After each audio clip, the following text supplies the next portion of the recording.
All right, this morning we're going to have a panel discussion dealing with Voltaic 2.0, enhancing critical infrastructure, protection, and incident response. Mr. Bob Butler will facilitate this discussion here, and joining him we have Mary Dickerson, John Felker, and Major General Michael Stone. And Chief Escobar. And, and Chief Escobar from the Army Cyber Institute, a late addition. Yeah. Well, good morning, everyone, and thanks for joining us. We're going to spend the next hour and 15 minutes talking about something that I found to be quite innovative and I think really fits well with the theme of this year's CyCON as we think about cyber conflict and competition. We really are going to talk about two aspects of Voltaic, both the planning activities that went into it with regards to critical infrastructure protection, but also we're going to talk about incident response. So left and right sides of the discussion. You might remember, for those of you who were here last year, we did talk a little bit about Voltaic. Chief Escobar was highlighted the work that had been done on Voltaic 1, and we were talking about a second experiment, Voltaic 2, and that's what we'll be discussing today. Really builds on the previous experience, and as we go through this today, we're going to go ahead and kind of talk about a journey of building trust and building relationships, and an approach which was more than an exercise, truly was research. And to help us understand that, we have a distinguished panel of experts. I'll introduce everyone as we kind of open up with some introductory questions. Let me start with Chief Judy Escobar. Chief Escobar is really has been at the forefront of defining and helping us to kind of move in this new area of critical infrastructure protection at the Army Cyber Institute, understanding from a different perspective, really a bottoms-up approach, what first responders have to do, the role of the military, and so forth. So Judy, let me turn to you first. Last year we talked about JV1. We talked about what we were thinking about with Voltaic 2. What's happened since, since we last talked? If you can kind of help the audience understand, what's gone on from an experimentation standpoint, what the exercise was about, and kind of the steps that the Army Cyber Institute took to get us to the point we are at today. Well, thank you, Mr. Butler, and good morning, ladies and gentlemen. So last year at this time, as Mr. Butler had described, we were introducing the concept of doing a Voltaic 2.0 in Houston, similar to what we did in New York. And really, that was an event or a research experiment to explore how cyber and physical attacks look at a municipality level. And so while New York really just focused on a smaller community, the emergency responder municipality level, in Houston, we wanted to take what we learned and kind of validate and learn and kind of expand that a little more to explore what that looked like for military. And so we kind of described that last year, but since then we initiated and began executing heavily with our academic and city partners, City of Houston, military, to kind of formulate the experiment through planning. We had a successful execution in Houston last July, and from that we are working rigorously on producing the executive summary and academic report there. We are working alongside with our industry partner AECOM and others to validate the findings, so that way when we get that out, we'll have reports to share not only for our federal partners, but also with our public sector to also have that educational awareness. And then also it's made it into the National Defense Authorization Act, Section 6049, so we're working with, again, partners, OSD policy, to determine what that is going to be looking like, and then other initiatives that we refer to as JV 2.5 that are exploring on how we can maybe formulate a pathfinder or a way to evolve, to discover how we can further this research and also share findings in a broadening way to not only just inform the federal and local, but also to provide that awareness for the most broadest of audience. Great. Thanks, Chief. So let me just refresh the audience on the scenario, right? So this was a physical event where we integrated cyber activity from an adversary with information operations activity coming against the city. And we needed to exercise this and experiment with lots of different players at different levels. I mentioned a bottoms-up approach. It truly was. We started with looking at the government side, and typically, we're here in Washington, we think of a federal audience, but this was really driven at the city government and state government level. So let me go ahead and introduce our second panel member, Mary Dickerson, because Mary's from Houston. She's the Chief Information Security Officer at the University of Houston. She serves with me on the Texas State Cybersecurity Council. She not only knows Houston and not only knows the government and the private sector side, but is very familiar with how things work at the state level. So let's talk about Texas and Houston and the role of different players inside of Jack Voltaic. Houston had gone through lots of different hurricane responses. Houston was host to the Super Bowl in 2017, the World Series. Had a small storm called Harvey come through in 2017. Help us with the atmospherics. Sure. First. Thanks, Bob. Okay. So I think it's important to look at one of the reasons why Houston was such a good choice for the Jack Voltaic 2 exercise. And as Bob said, it was because we had very well-developed responses for most emergency management type of situations. From a physical side, we're very good at big events. The Super Bowl was in Houston, the World Series was in Houston. We do the things very well, and our organizations work very well together. We also did survive Harvey, and we've survived other hurricanes in the past. So we have very tested programs as far as what do we do, how do the emergency responders go out, how do they communicate, how do they work together. At a state level, cybersecurity has been a very important objective from both our legislature and our governor since 2011, when there was an executive movement to really bring together some of the cybersecurity areas of excellence throughout the state and elevate them so that Texas as a whole could be protected. So we saw an opportunity with the fact that Houston had very good emergency response plans that were tested and a collaborative spirit in working in those environments. And we had support at the state level. The state, of course, also supports emergency management because Texas is a very big state, and we have lots of different issues that we deal with at a state level as far as emergency management is concerned. So Jack Voltaic 2 gave us the opportunity to kind of bring those areas together.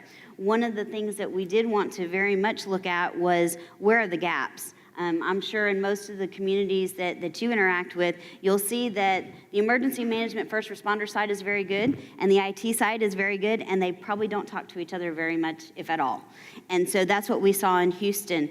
So in Houston, we brought together multiple different stakeholders. We had the city of Houston. We also had Harris County, which is the larger county that encompasses the city of Houston and also 14 plus other cities, municipalities within that area. We also have the Greater Houston Partnership, which would be the equivalent of a Chamber of Commerce. And so those three entities within the Houston region really worked together on the Jack Voltaic exercise to really drive what were we looking for from a city perspective to get out of the exercise. We also worked very closely with the state, both the State Office of Emergency Management and the State Department of Information Resources. So from an IT perspective and from an emergency management perspective at the state level, and also bringing in the military units there. So that's where we really had a perfect storm of all of the different agencies. It was trying to figure out how do we test them working together. And even in the planning process, we were seeing benefits because it was getting those people all in the same room to say, we have common issues and we have common solutions. We need to put them together. And so that's really where we went with the JV2 exercise. Great. And we had a lot of participation that spanned both the public sector and Yes. the private sector. So on the industry side, we had the likes of CenterPoint Energy, Yes. right? We had Verizon involved here. So both the electric utility as well as the telecommunications side. Important to this exercise was incorporating transportation, the Port Authority, working with Texas Medical, right? Yes, so we have all of the critical infrastructure sectors are located in Houston. That was another reason that Houston was attractive as a location. And so the medical center in Houston is a very important part of not only the Houston area, but it also provides services to the entire nation. And so much like with the port, that the economic impacts of an event that affects that one particular entity in Houston can have wide-reaching effects. And so we were interested in how we could address that as well. Great, great. Now, an important part of this exercise, as Chief Escobar highlighted, was to look at how the military could support and how the military could be supported, because we actually included the military element up on the north of Houston in Beaumont, Texas. We'll talk about that in a moment. Key part of that was the National Guard. We're fortunate today to have Major General Mike Stone with us. General Stone is with the Michigan Guard. You say, well, what is the Michigan Guard doing with Texas, right? But General Stone not only has been involved with these types of exercises in Michigan, but is very engaged as in task forces in disaster response, works directly with the Army North Commander as his point person, General Jeff Buchanan, with regards to disaster response in the homeland. So we, it was interesting, Mike, looking at the involvement of the Texas Military Department. What are your thoughts as you think about what we were trying to do in Jack Voltaic to some of the key takeaways from both your roles, as a guardsman and then thinking about it from the standpoint of General Buchanan? Absolutely. So, so a little bit more background, or to get a little more fidelity on what Bob just said.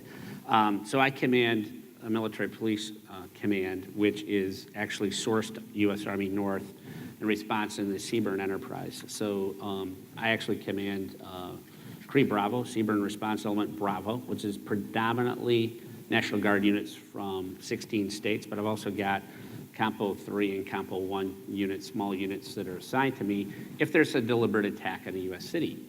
In my state role, I'm an assistant adjutant general, and I'm fortunate enough that my governor the last nearly 8 years is Rick Snyder. He used to be the CEO of Gateway, so he's really leaned into cyber. He created the Cyber Institute at the National Governors Association. I'm involved in cyber policy from the state's perspective, vis-a-vis OSD for a number of years. And in the National Guard Association, I'm the Cyber Task Force Commander. So we've got at the National Guard a lot of sharing of cyber exercises and events. And I would argue that the states of the National Guards have experienced more cyber effects than the active Army has. Like, for instance, take the Baltimore riots and the doxing that occurred. Right. There's, like, when the Flint water crisis occurred in Michigan, we were activating a state status, it's our cyber, in a state status, cyber warriors, Army and Air, to respond and assist state police in the emergency response when Anonymous declared war on the state of Michigan. Mm-hmm. Little things you don't pay attention to, big headlines, and then we report up to the NCIC a lot of times these incidents, which we'll get to in a minute. So it was interesting being asked by General Hernandez to come in and kind of see what's going on, and then our North staff, the G7 exercise planners came in. When I assumed command, my first comments in my first commander's brief to General Buchanan a year and a half ago was, when a big event happens, we cannot assume the bad guys everybody's going to like us. And where's the doxing, the hacking, and the things when a bad event happens? And General Buchanan said, well, and I got to be careful with my words here because he and I have had many discussions since this came up. It has really been very educational. The senior leaders got to be careful with their words. Words matter, and how that gets articulated, in an audience and especially a community like this. We always push to follow the national response framework. And Houston's great at it, as we just heard, and I concur with that, having been around the country a lot in response. But it was interesting when we got into the planning for this, people wanted, at the local level, skip right up to the federal level and get the immediate cyber response. It's like, well, yeah, the state can help us, but a lot of times what you don't realize is that states, and there's probably, a dozen of them, have created cyber response forces. We have a civilian cyber corps in Michigan that's vetted and trained, works with state police. We have a state cyber command center, but every state's different. And bringing the FEMA folks in, it was really eye-opening that everybody knew the playbook. Most people in the audience were trained in the Incident Command System, the National Response Framework, but everybody hesitated because it was cyber. Is that a fair assessment? Absolutely. So everybody wanted to treat it differently. General Buchanan's message is just follow the National Response Framework. But I can tell you, and I'll close here in a second, 6-7 years ago, that wasn't always sorted out. Who's going to respond? What capabilities are there? The OSD policy folks in the early days wanted to treat cyber differently. And I think JV 2.0, what it did is it actually forced everybody to exercise the doctrine. And it didn't go as smoothly in the planning as I thought it would. I thought it would be just inherently natural, and it wasn't. We kind of had to coach people to down the right path. And I think there was a lot of group learning that went on. Yep. No, those are great points. As we think about what happened, I would agree with you, General Stone, with regards to the challenges of working through culturally. What's in your mind with regards to, say, a military operation with campaign planning, battle rostering. You're used to working through a routine. We had to build relationships, right? And John Felker at the National Cybersecurity and Communications Integration Center, the Department of Homeland Security, which is really, to me, I don't know, John, I look at it as the melting pot, where everything kind of comes together. DHS was involved in many, many different ways. We brought the physical and the cyber elements together here to support this type of experiment exercise. So NPPD, no longer called NPPD, I guess they just had the new title change come up? Well, when the president signs it. When the president signs it, okay. FEMA, Coast Guard, NCIC, HERT teams, we had a lot of different elements. So, John was very helpful in the planning stages, came down for DV Day during the tabletop. Your thoughts, John, thinking about this type of experiment and exercise vis-a-vis, some of the ones we see here in Washington that are usually top-down, like a cyberstorm or what have you. Yeah, so thanks, Bob. Good morning, everyone. I agree with what's been said here. The ability to practice and understand who's who in the zoo when you're having an event like that. Right. And to your point, Mike, about the alignment with the National Response Framework is kind of important. There's challenges. We have challenges in the NCIC now with aligning to the physical group, the NIC. That alignment is pretty strong from an information flow perspective. Right. But we still have some hiccups determining, okay, at what point does it go left or right, and when it's going to go left or right, who's the command authority that's going to make that decision, and who's going to sort of do the tasking to make sure that the response is effective. Right. But all that said, vis-a-vis JV2, the key thing that we've been trying to work on is the partnership with the Global Dod, if you will. So it's not just the Guard Bureau, and it's not just Cyber Command, but it's the Global DoD group. And there are some, I think, really good successes to talk about and, in that effort. Mm-hmm. There are still some challenges that we were talking about earlier. But I think I view this as a longer-term process. It's not going to happen overnight.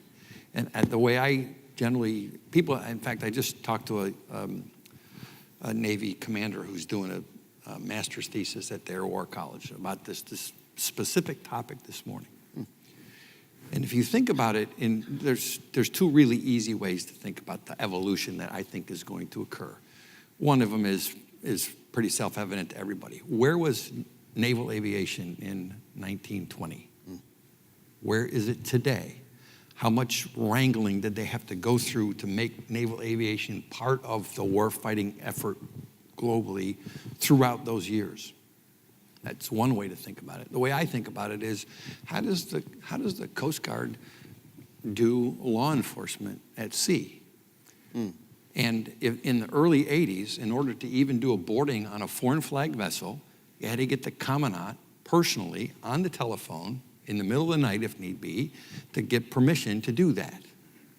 We've evolved from that now to a lieutenant junior grade, 02, commanding a patrol boat, can not only make that decision, but can also decide to use warning fire and disabling fire if circumstances permit. So that evolution over a period of time, similar to naval aviation, is where I think is going to happen in cyber. And so all of these things that we've talked about in terms of cooperation and partnership and understanding who's doing what to who, we need to figure out how to fit them together. The faster we do it, the better.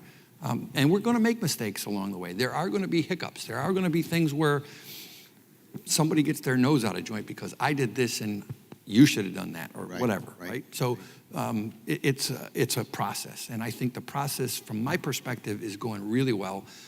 Partnership with CNMF in U.S. Cyber Command is very strong. We have a developing relationship with the National Guard Bureau to understand how does the Guard fit into this picture from a utilization standpoint. Right. I mean, from a permission standpoint, I told the DOD guys last year, look, I don't care. Show me the door. I'll come in that door. Then you guys can sort out what you need to sort out between Cyber Command and Northcom and the National Guard Bureau and anybody else that's in the mix. But so that's kind of evolving, and that's starting to get better. And every day we do it, from a policy perspective, it gets better. Right. The next step down is, okay, how do we do this from a tactical perspective? Right. Who has the skills to do what? And how are we going to utilize those skills? How are we going to call those skills in and bring them to bear in a particular situation? And each one of them is going to be different. Right. You know, it's not like a hurricane where you see it coming 5 days out, and you know you're going to need power, you're going to need comms, you're going to need water, you know, you're going to need medical. Okay, that's easy. Okay, DOD, we think we're going to have a DISCA, here you go. Cyber is different every single time out the door, depending on where the incident occurs, depending on the impact to critical infrastructure, depending on the impact to DOD critical infrastructure and the ability to project power forward. So all of those things are factors as we start thinking through these things. Right, right. So we're going to follow up on a series of questions related to what John has said and what kind of everyone else has been talking about with regards to findings and what came out of this and kind of the way ahead. But before we get there, Chief, I want to go back to you for a second. This was different than a tabletop exercise. You actually had some ideas, and the Army Cyber Institute had ideas on what the experiment and the exercise, how it would work together. An important part of this was this live fire component. If you could kind of talk about the design a little bit, how that all worked, what the components were, who was involved, how it tied to the objectives, I think that would be helpful. Absolutely. A very critical piece to the whole Jack Voltaic, as Mr. Butler said, is the design concept. And so traditionally, those that are assigned to a Cyber Command unit, we customarily train for our mission on a virtual environment. It's just what we do, and that's how we train. And then when you're talking about cyber exercises, possibly like within the Department of Homeland Security, a lot of them are customarily facilitated discussions, like tabletop exercises, and also those are common in specific sectors and industry. But there are reasons for that. And so when we talk about providing exposure to how cyber can be, you have different variants of it. If you're doing like a capture the flag, they serve their purpose. Or you're training to certify teams like we do in Cyber Command. That's another aspect of it. But what if you were trying to provide a part of awareness for education to a community that normally doesn't practice like this? And so we wanted to bring that element in to an audience that generally doesn't train or collectively work together like this. So we made it a point to have some sort of virtual environment. In the first iteration in New York, we had one there, and all of our participants were very kind of taken back of it, but they learned much because it provided a level of awareness, not so much for your kind of hands-on keyboard folks, but it's for those first-line decision makers that are, you know, the ones making the authority decisions, to kind of gain an appreciation and understanding of what their people have challenges in those types of environments. And then we followed it through again, having similar environment with Circadence and Houston. And so many of the takeaways from that were from those first line leaders, supervisors that were saying, wow, I didn't realize that, you know, if we have some sort of anomaly in the environment, what the decision-making process is for us to do that. So it just adds another layer of education. So think about a gaming environment, right? And a Call of Duty or, you know, something beyond, where we're interacting with the injects in the exercise, right? So whether it's ransomware or supply chain injection, how folks in the world of a team assessing the problem, how they would go ahead and look at it, triage it, and feed options up to the tabletop team, right? So that they're running in parallel, which was, I mean, I've been involved with live fire range exercises, and I've been involved with tabletops, but not together. And so I thought that was really novel. So go ahead, Mary. Well, let me add, so the University of Houston system was one of the participants in the exercise, and so I had representatives from all of our different campuses that participated not only in the live fire piece of it, but also in the tabletop exercise. And during the exercise itself, there was good communication between those two teams as far as what the technical group was seeing on the live fire side and then what the tabletop group was experiencing there. But the most interesting thing is, after the exercise, the conversations that went on among those teams really solidified the idea that we had things operating in a vacuum, and the emergency management side that was heavy on the tabletop side didn't really appreciate, as Judy said, what was going on the live fire side and what we deal with every day on a technical level. So those conversations have really been a benefit after the exercise of the ongoing conversation, as John said, once you establish those relationships, continuing to evolve them into how they can be truly effective. So let's go to that point, and I'm going to turn to you, Mary and John, from different perspectives. So it's clear that, you know, when we go bottom up, we were forming and norming. You know, we didn't have it together. Those relationships developed. We want to not do one-off events, right? We want to create a scalable, repeatable model. So as we think about that, at one level, what are the lessons learned for Houston? Is Mayor Turner now thinking, is his team now thinking about, we've got to practice this, we've got to come up with a campaign construct? And then, John, from your perspective, I mean, how do we begin to integrate cyber and physical together at the national level into the national level exercise activity? So I'll say, to General Stone's comment earlier, I think a lot of what we learned from the JV exercise, we actually learned during the planning phase and not the exercise itself. And that was getting the right people in the room to start having the conversations.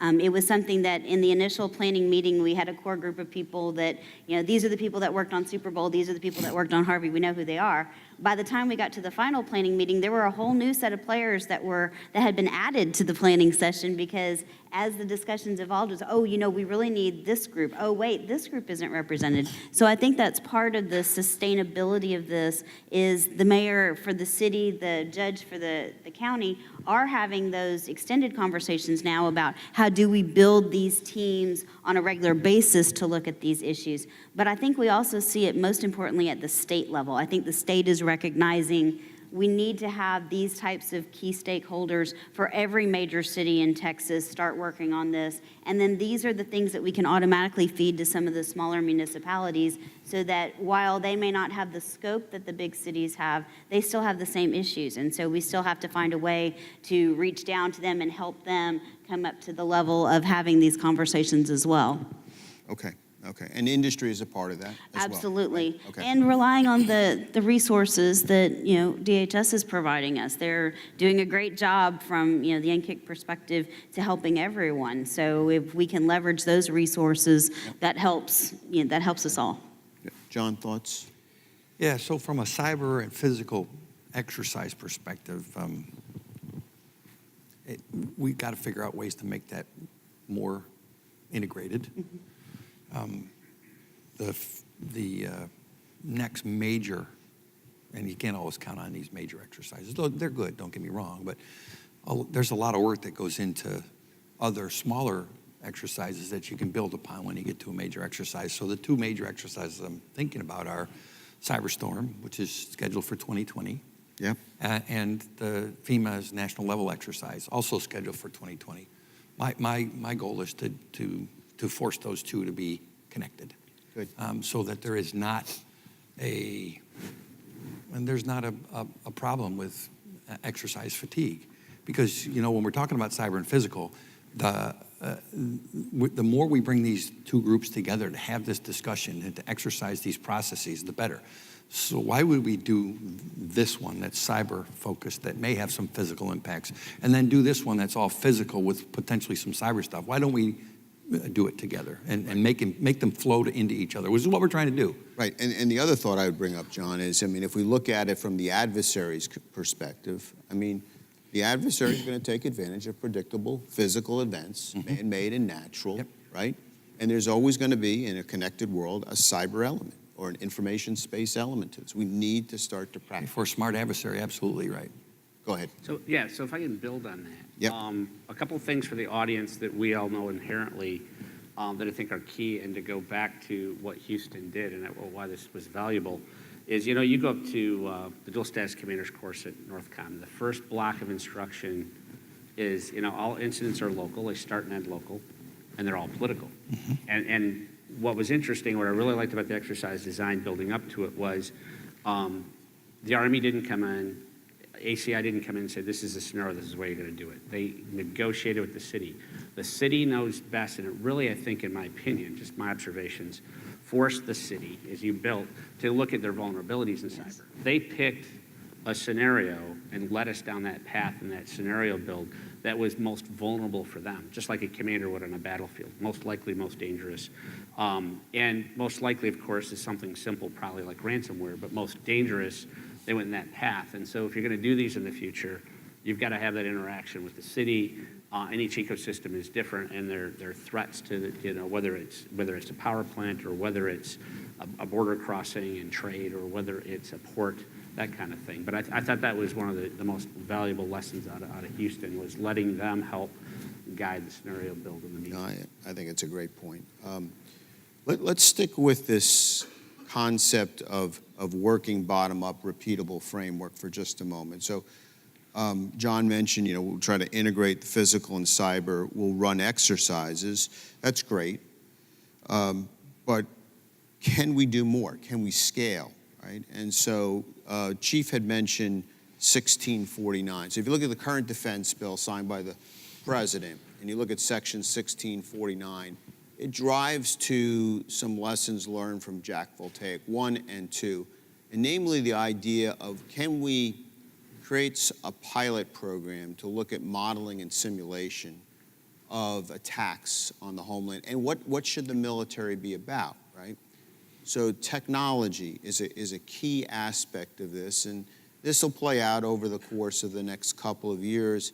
It'll be a partnership between the Department of Defense, Department of Homeland Security, and industry and others at different levels. And so especially, for the cadets and the midshipmen, think about that, right? What can you do to contribute in that space as we try to work through scaling this, right? We can't spend, like 1 year in New York, 1 year in Houston, 1 year in Boston. I mean, it just doesn't work, right? So thinking through aspects of scaling is really, really important. Another finding that came out of Jack Voltaic 2 revolved around support to the military.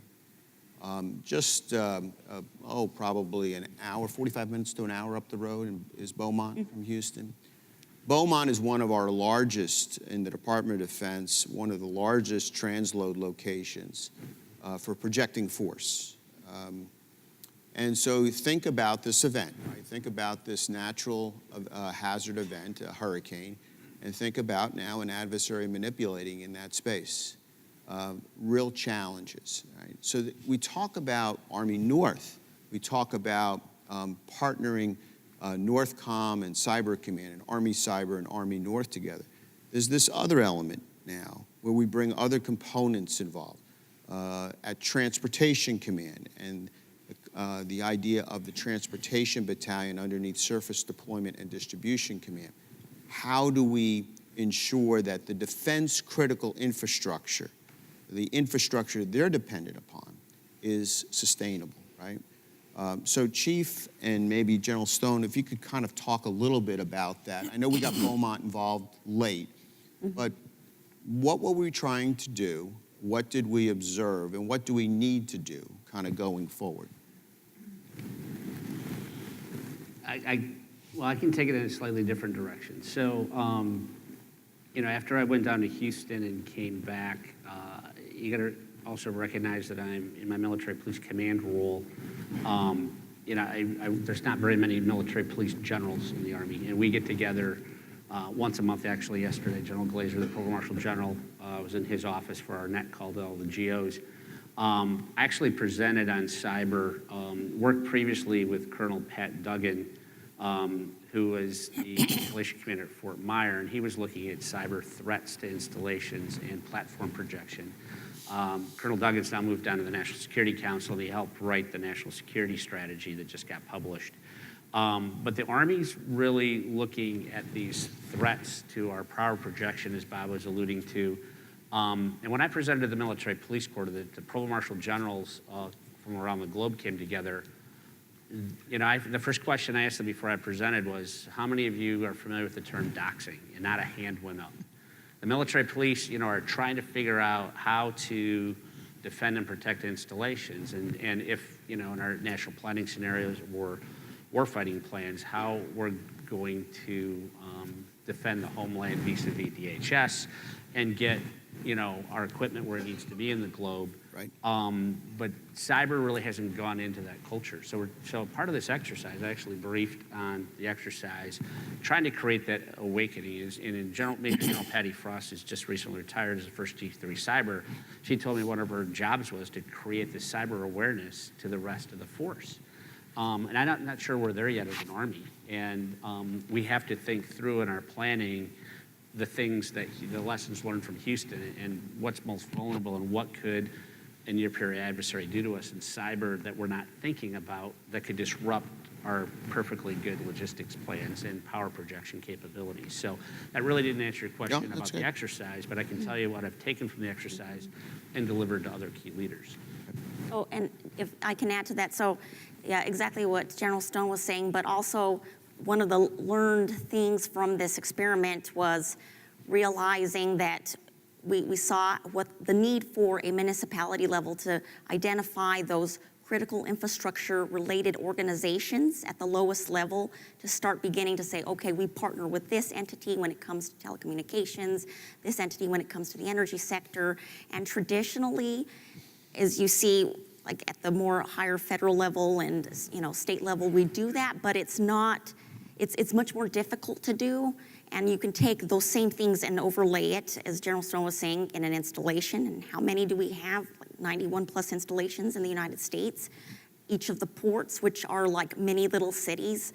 But where we are seriously still challenged is identifying those private sector partners, where we at DoD need to better engage. And I know we are making progress with the Department of Homeland Security, but through our research, it is still evident that we don't do that well when it comes to the bottom-up approach piece. So we got to start, and And when we do identify those private sector partners, how do we grow those relationships and trust to start evolving to move into those things where we don't yet explore today? So if I can, one more comment, to take it from a different perspective. I had the pleasure a couple years ago filling in for the Deputy Assistant Secretary for Energy and Sustainability. And Ms. Hammock, the Assistant Secretary, was really focused, and what a lot of people in the Army don't realize is our installations rely on the grid and that power that comes from the private sector.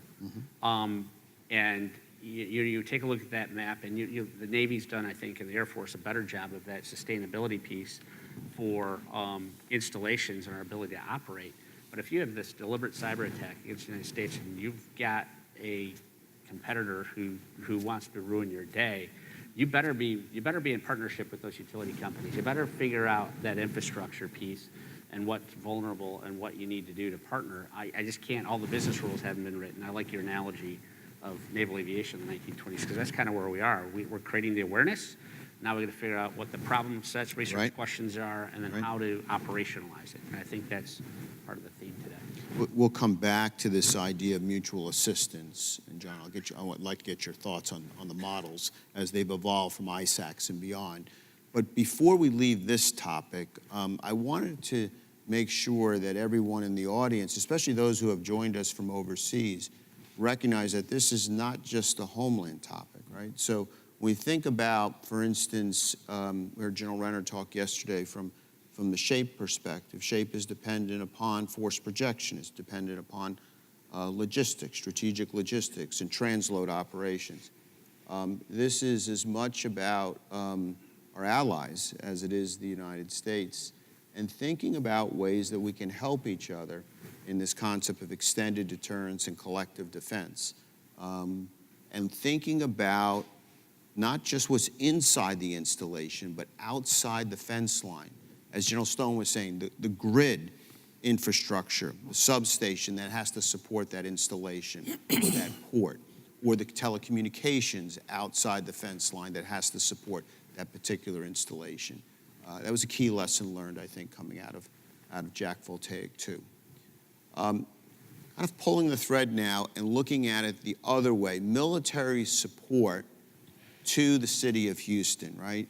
And I'll tell you, Mary knows this, and the chief knows this, and as we brought General Stone in, he was very, very helpful in getting the Texas Military Department involved. They're very involved, as you know, on the border. They've been very involved in hurricane response, really have this physical response piece very well down. But at the same time, when we begin to increase the complexity, and in a realistic way, integrating cyber and information operations activities, I think it was a real challenge. So let's talk about that for a second. This is guard support generally. I don't want to necessarily just focus on General Nichols and the TAG in Texas, but how this is working, what we need to do in terms of playbooks and inventory of assets.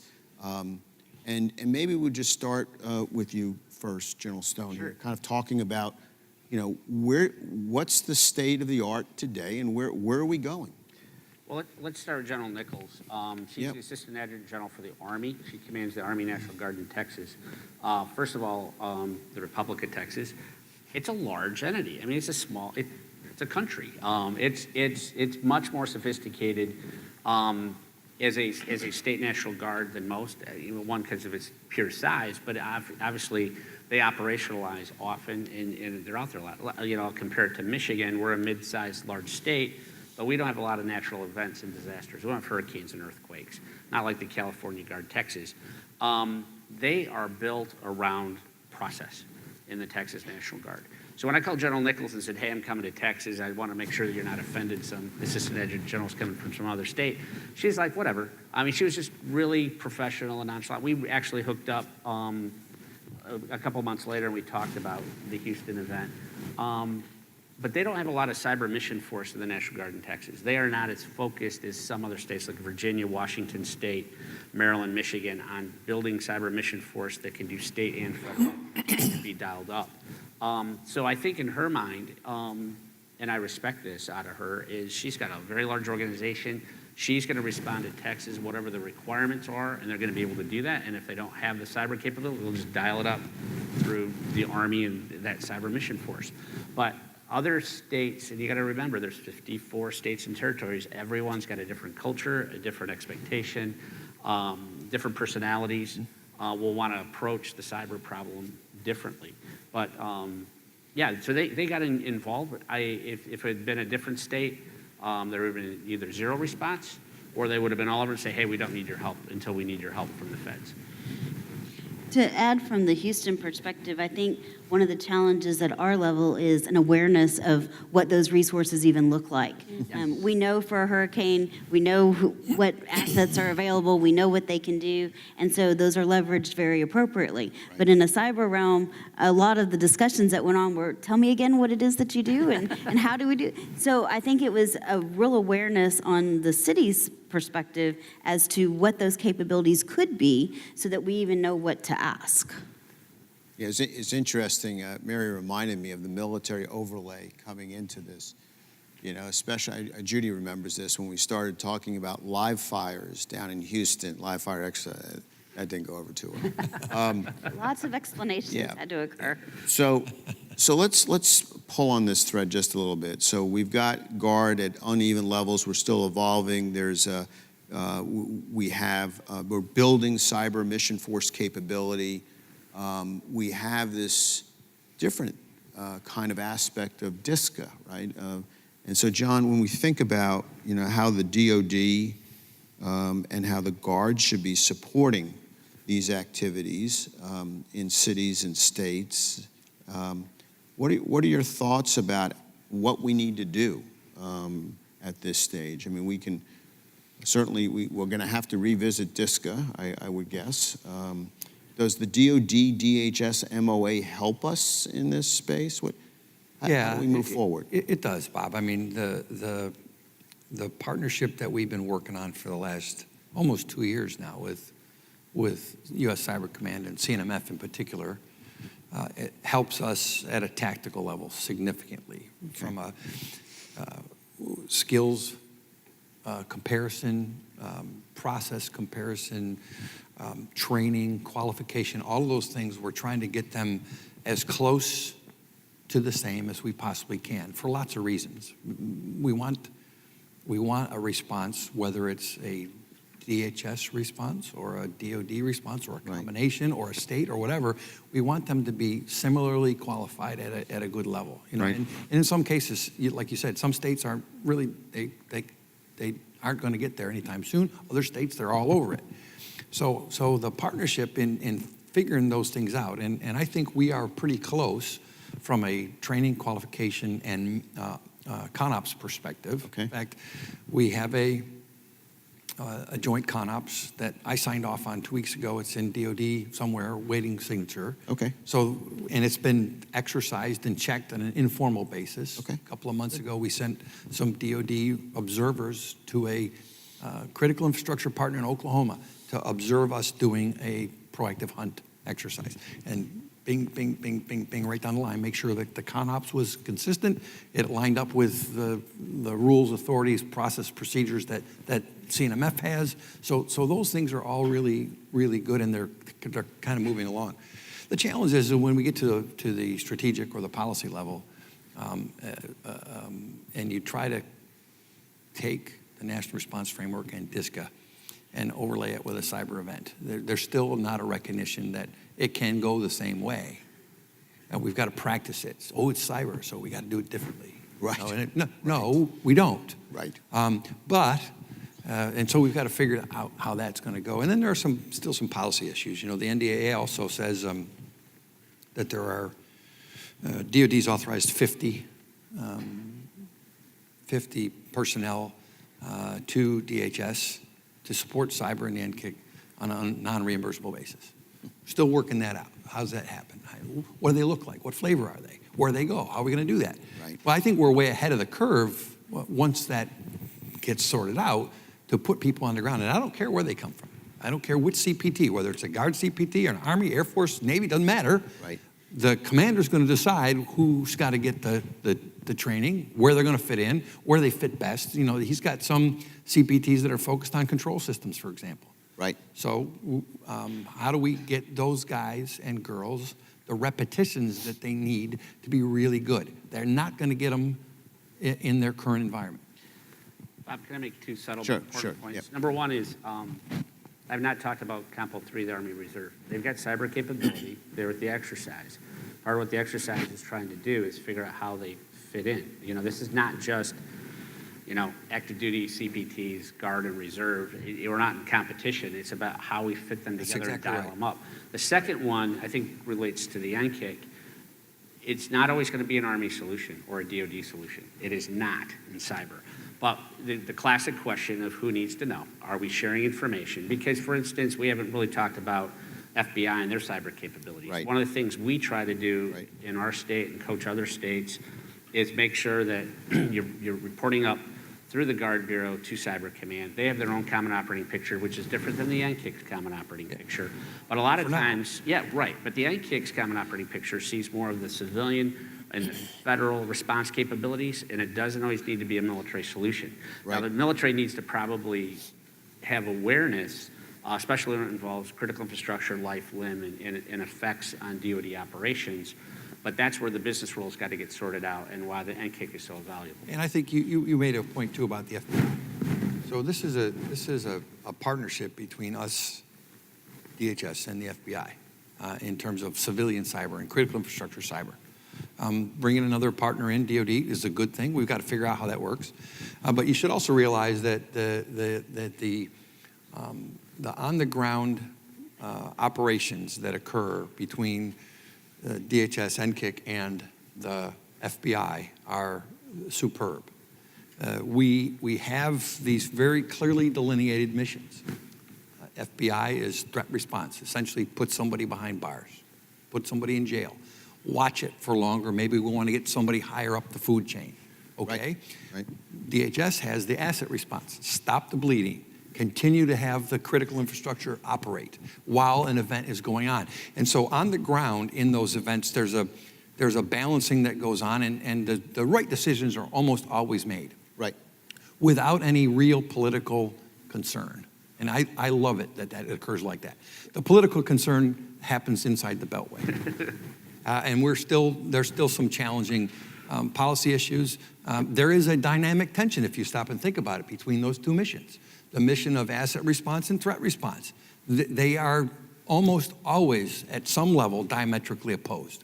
And so how do we sort that out? And we do that almost every single day. The partnership, however, in the long run, is a very strong partnership with the FBI, and we work together constantly. The question is going to be, how do we roll DoD into that mix as a force provider or as a supporting member, or in fact, maybe supported depending on what's going on. Right. How does that fit into this larger equation? We haven't thought about it from that perspective yet, Right. and we need to do that. So if I could. Some of those discussions occurred during the JV exercise because we did have DHS, we did have FBI. We also leveraged the FBI InfraGuard organization in Houston, has the largest chapter in the U.S., so we have 3,000 members. So we were able to utilize that as part of the public-private side to how we looked at the exercise and what we got out of it from that perspective. And if General Buchanan were here, sitting in the front row, he'd scold me if I didn't say this. It's defense support to civil authorities. The Army's not in the lead. You know, it's kind of hard. You know, we used to be on a battlefield and taking charge.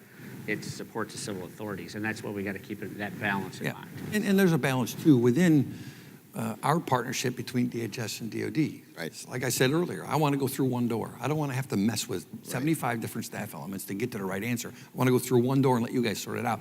There's been some very clear decisions made in the last year that in a U.S. context, NORTHCOM will be the supported commander, Cyber Command and others will be supporting commanders, and that's good. That works Right. for me because I'm Right. still going through the same door. Right. And then we can bring some DHS authorities with potentially DoD hands on the problem if it's a bigger problem, and can help DoD mission too from a electricity support to this installation. Right. Making sure that continues. So, right. So as we're building these relationships, I think there's got to be a translation that takes place I mean, the concepts, I remember General Buchanan talked to us about immediate response authority. He's got it in physical response, right? What is immediate response authority in cyber, right? How do I get a rolling start, right? And I really think it is dependent upon these relationships that John is talking about. And how do you think through indications and warning? Where is the handoff with the FBI in this space? Let's go back to the local level for just a second, because the state and the city and the county, everybody learned a lot. And Mary, maybe we can talk a little bit about how the state of Texas is responding. We can bring up some other perspectives based on other states that we're working with in Rhode Island, Indiana, and other places. But what were the big takeaways from in Austin with regards to Jack Voltaic, and where are we headed, and how are we growing the relationships over time? So I think one of the key things, and you mentioned it at the federal level as well, how can we do these exercises at a state level and pull together the different entities to really understand how the different groups work together? Getting back to the benefits that we got from the planning process, figuring out who the right people in the room need to be to have these conversations, really partnering the state level Department of Emergency Management with the State Department of Resources to be able to really integrate the cyber component with the physical emergency management response.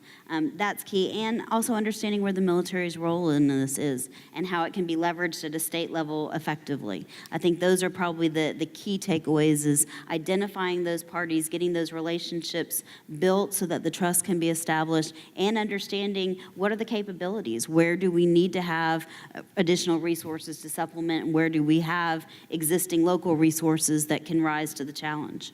So think about a concept of nesting, right? So you have cities nested inside of the state, counties nested inside of the state. It's not just a one-off event. Texas, Governor Abbott and his team, as we look across Emergency Management Services, DPS, our CIO, and the Texas Military Department, all working together, enabled by statute. Yes. Texas legislature will be meeting in January to build a campaign construct. So it's not just Houston. It does include Dallas-Fort Worth. It does include Austin. It does include San Antonio and other locations. A key part of that is this relationship building. And so we talked a lot about ISACs and ISAOs and mutual assistance. What are the big takeaways coming out of Jack Voltaic 2 as we think about those concepts, Chief? So, no, I'm glad I was the last one here to address this, because everything that you gentlemen were talking about, to include what you were addressing, Mary, from the state, is while all these things are happening, that's great, but we lack the ability to, and this was a finding from Jack Voltaic 2 that will come out, is the ability to holistically identify these capabilities as they're emerging, regardless if it's a National Guard or a Compo 3 type of capability, or an information sharing analysis organization in ISAO that's emerging, that obviously the state of Texas is doing it. You've got some more mature ones in Arizona. Over time, these are future capability that need to be identified, inventoried, and tracked.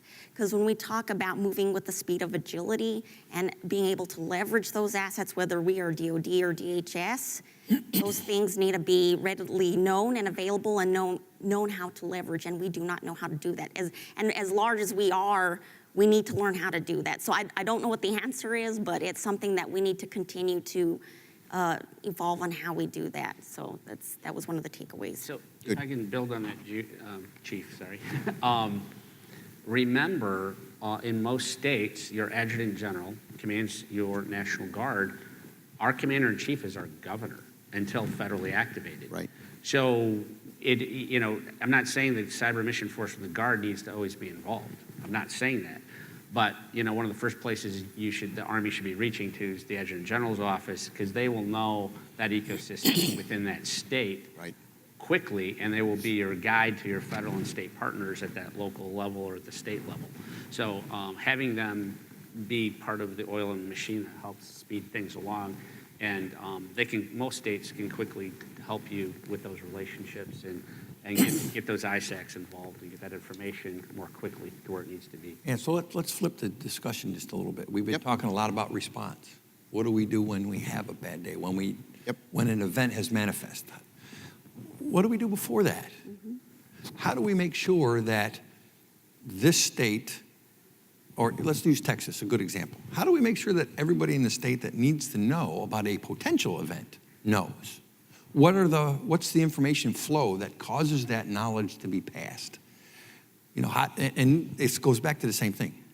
Do we have a good relationship with somebody who might have that information and they're willing to share with us? We're challenging the NCIC with that all the time in the private sector, because private sector, some of them, God love them, are great, and they share constantly. We get good information. We get good quality feedback from them on our information that we push out.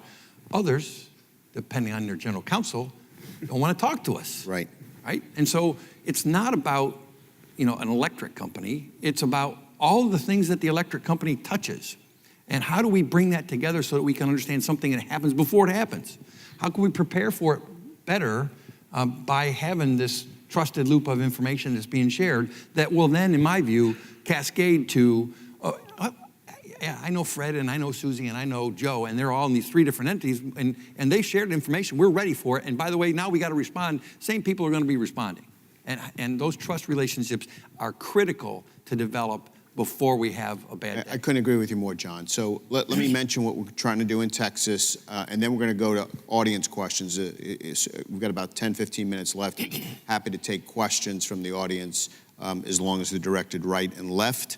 In Texas, as a result of what John just said, we had a state university stand up in collaboration with other state universities to say, we are part of these communities.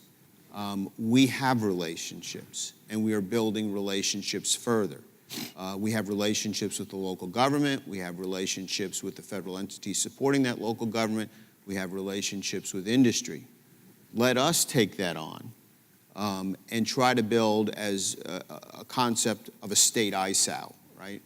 And so the University of Texas in San Antonio, working in collaboration with the University of Houston and Texas A&M and others, is in the process of trying to address the challenge that John laid out. It's not going to be a panacea. It's a building process, right? But we've got to start somewhere.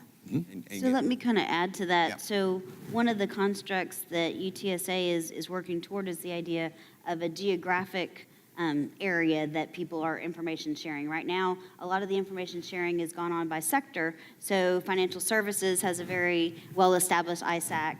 Other types of industries do as well. But the reality is that when I go to meetings in Houston, it crosses industries. And so it's not just financial services, it's not just healthcare, it's a bunch. So one of the things that we've talked to UTSA about, we're establishing in Houston as part of the Greater Houston Partnership, the Chamber of Commerce area, we're putting together an ISAL of cybersecurity professionals geographically located in the Houston region. So that's one way that we're looking to share information in a timely fashion, build those relationships so that the planning and stuff ahead of time is going on, but then we're also in a position to, when we need to respond, those relationships have already been built. The other thing that we're looking at a state level is we have a state cybersecurity coordinator, and the role of this position is to build those public-private partnerships. So look outside of just the Texas state agencies, but really look at how we can partner with industry, building those, capitalizing on the relationships that are coming out of the ISALs that are being created. So stay tuned, it's a work in progress. We'll see how effective we are a year from now. But those are the types of things that we are working on toward building those types of relationships and collaborations. One of the things that's newly developed in DHS is this concept of national risk. And the National Risk Management Center is focused on supporting that kind of thought process from a risk perspective and helping evaluate that in a cross-sector way. Because it can't just be, the finance sector or the energy sector, because there are impacts that cross those boundaries as well. Right. So how do we foster that sort of dialogue? Because we've got to start somewhere, like you said, Bob. If we don't, we'll be chasing our tail in the middle of a bad day, and that won't be good. Right. I agree. I mean, risk exposure is growing at an alarming rate. We've got to close faster, and it starts with relationship building and information sharing. If you have a question, raise your hand so the mics, we can get the mics to folks. In the meantime, I want to shift gears just quickly back to Judy and talk about the Army Cyber Institute and where we go from here. So how do we capture these lessons learned in educational institutions? How do we transfer this to not only this audience, but to a broader audience? Where do you think, Chief, are the research areas that we should be focused on as we think about where the Army Cyber Institute is helping Big Army? And any other thoughts that you might have coming out of this as we think about follow-on activities? Okay. Yeah, so immediately is just making sure that we finalize our academic report, or that we are trying to, that captures all of this good research, not only from the two events that we talked about, but really the dedicated efforts that we've done over the past 2 years. And really the intent is to provide awareness and education to the broadest of audience. So that's initial step. And then also take what we're learning and try to evolve our research so that way it remains in the future to look at what's happening. Certainly critical infrastructure should remain to be a part of that, because when we even talk about our military, there's things that we still need to learn about these critical infrastructures or systems that are unique. There are similarities, but there is much to be learned, because that will just evolve our capability in the military. And then also wanting to add similar but related is taking some of the existing best practices. Director Felker talked about some of those things. Mary mentioned about information sharing being done well within the financial sector, but maybe taking some of those best practices like they're evolving threat intelligence sharing and the FSARC, and maybe replicate those at the lowest levels where we can maybe help to inform from a municipality or local level, or in an installation report where it can help inform where it meets at the top policy and how that could happen, where we could experiment and not be afraid of the authorities that we have, because our military right now feel confined that they can't really train like that or experiment because we don't have those authorities to do that, but allow ourselves the ability to somewhat be able to explore what that is. So. Good.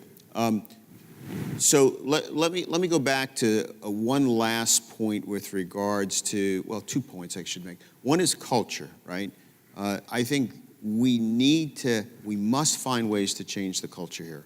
One of the things that Mary's brought up, well, everyone's brought up, is this idea that in worlds where we have physical and cyber converging, we've got communities that work physical and we have communities that work cyber. We've got to bring them together. And really, when I think about how this worked in Houston, it was the cyber folks and the IT folks integrating with physical. We started at the state level, the same thing, right? So how we think about that is really important.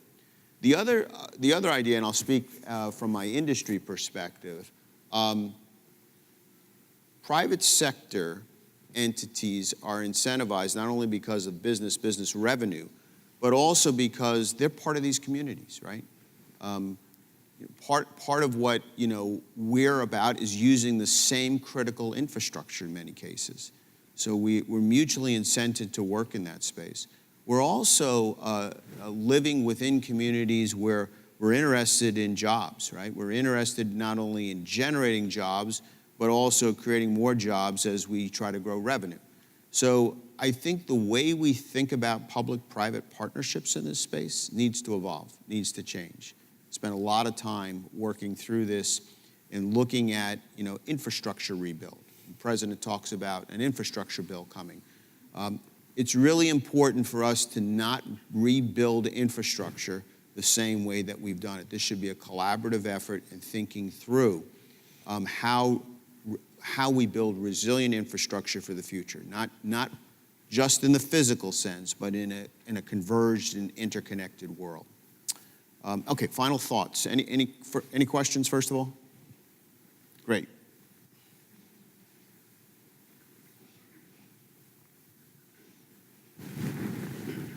Thank you. Eric Ricard, Booz Allen. Chief, how likely is it that a future exercise would kind of follow up on what John said, test the efficacy of the preparation for the incident, right? So spend more time in the exercise pre-event and actually measure the effectiveness of the preparations. Well, I would say using Texas, Houston as the example, I think they're already heading in that direction. And like Mary was saying, and we didn't really emphasize that too much, a big part of the whole Jack Voltaic was the whole governance piece, identifying, coming together, talking through those things, learning what we didn't initially understand and know, okay, this is how we're gonna move forward.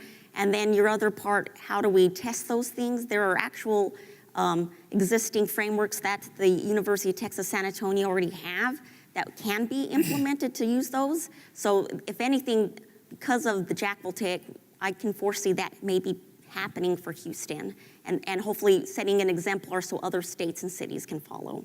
Let me add to that. So when we officially started the planning process from the Houston perspective about a year out. And the interesting part was at the time that we started, it was, oh my gosh, why are we spending a whole year to plan this? Exercises can be planned in a couple months. This is overkill, especially when it went to calls every week of different groups talking about different things. And the funny thing was when we got closer to the exercise, it was, first of all, how valuable the entire planning experience had been, but it was also we need more time. Well, a year wasn't long enough. So it's interesting in that most of our value came from the planning. Initially, we thought it was way overkill. We probably could have planned for another year and still not felt totally prepared. So the planning piece was very important. I'll bring up one other point. Just thinking about readiness, right? A readiness on a hurricane, you're seeing a hurricane come, you're thinking about storm surge, you're thinking about winds. You can kind of create parameters in a fairly easy way. So you can assess the readiness levels of folks in different industries and government response. In this particular scenario, we had cascading effects, right? So the physical and the cyber information operations activities work together. So if a water treatment facility goes down and stays down, and it also affects a grid infrastructure, and then we have telecommunications outages with disinformation campaigns running on top of that. Assessing the readiness levels in that type of a scenario is challenging, right? So this concept of adaptive planning really becomes important. It's really helping people to be ready with the plan, but to have the aptitude and the attitude to be flexible and curious, right? Mm-hmm. To think about why things are happening the way they're. I would just offer that a hurricane might not be a good analogy because you can see it coming. An earthquake might be a better analogy because you can't see it, but you can do a lot for preparedness. I will also say, Hurricane Harvey, we talk about that a lot. Everyone was prepared for the hurricane. The hurricane didn't cause the damage. The damage was caused by the extensive rains that occurred after the hurricane. So while everybody had their hurricane plans, nobody actually used them for the part that we really needed, which was what happens when the entire city's underwater. So that's one of those things that's probably a better analogy in that everybody's ready for a cyber event. No one knows what it's going to look like until it actually happens. And then what are all the things you didn't think about that also occurred at the same time? Right. And I can more acutely answer your question about measuring. Almost a third of the states actually, whether state police or National Guard, work with FEMA and measure and have cyber exercises, tabletops, like the New England states do Cyber Yankee, and actually write in their training objectives and have and evaluate bringing industry in. And that's part of the evaluative process. So Michigan, Ohio, Indiana, Washington State, Maryland, Virginia, and the New England states all do that. There's probably other states that do it that could actually measure before the exercise and afterwards and get feedback on that's a training objective in cyber exercises. Let me add one other quick piece to that, and that is, and Harvey made me think about this, One of the things that we don't know really how to predict at this point is what is going to be the consumer response to some of these cyber events. In Harvey, we had a lot of people taking to social media that were offering help or were coordinating responses. You know, oh yeah, tell the volunteer fire department, we've got people here that need to be rescued. And so on the fly, we were having to adapt to what do we do with these new information sources that we hadn't anticipated. We still have to respond, and it's information we can use, but we didn't plan for it ahead of time. So as we evolve our models and our planning, we also have to figure out what is the unknown pieces that may help us if we know how to leverage them quickly as part of our framework. Okay, and any final thoughts from I anyone? think there was another. Is there another question? I'm sorry. Hi, I am Tiffany Eastern from Texas A&M. I'm a student. And my question is, so we've got all these policy response frameworks. Each different department has one, DOD has one. So when we look at the policy behind this and then we look at the decision makers, a lot of times I feel like policy making and decision making are confused or used interchangeably. So what can policymakers do on their end to make the job easier for the decision makers when they're preparing for the attacks or when they're responding to the attack? So what can policymakers do on their end to not overcomplicate the response? Great question, John. You want me to answer that? I can help. Well, I can start. I'll tell you that policymakers have a function. But you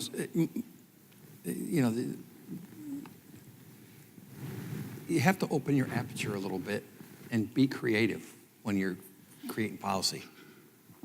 Certain things you must do. Law says must. Other things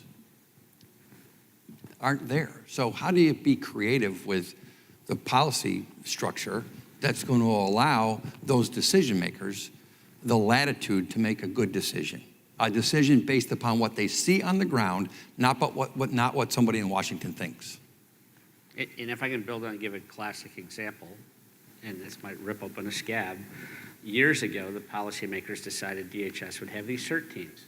And so the states were like, okay, where's the response teams? And Congress didn't fund them. So they had a requirement at DHS to stand up the NCIC. They had a requirement to have these CERT teams, but it wasn't funded. So one of the things that I think audiences like this and these forums need to do is create awareness that if the policymakers are going to mandate, where's the resourcing to actually do it? And a lot of times, and you just alluded to it, a bureaucratic request requires a bureaucratic response. You just hit the minimum to check the box, but the resources really aren't there to do the original intent. Mm-hmm. So the exercises are necessary to flush those things out so you can document back to the policymakers that you need, it's really important, you need to fund it. Yeah, one final thought there. Having served in a policy position in government, creating an enabling framework, right? Being able to see where you are today and where we may need to go tomorrow. Thinking about what General Stone talked about, is there a requirement for an authorization in statute to support it legally? And then the appropriation, the funding against it. If you look at where, we had this conversation about DOD and DHS partnering. There's a lot of pathfinding, piloting activity going. A lot of that is built around concepts of operations, tactics, techniques, and procedures, which actually begin to help you think about a different way of doing business and hopefully creating a different type of policy framework. So to me, it's a combination of those things that we need to think about. Well, I want to thank the panel. I think one thing that we didn't put in the lessons learned report is we need to have uniforms. We need to start with socks, and we got to have John Felker socks for JV3. That's going to be important to galvanize the team, bring the team around. Get them from Soxy Socks. I get a cut. So, Mr. Butler, real quick, on behalf of the Army Cyber Institute, I'd just like to present a very small token of our appreciation for everyone's efforts here. Go ahead. Yeah. Sure.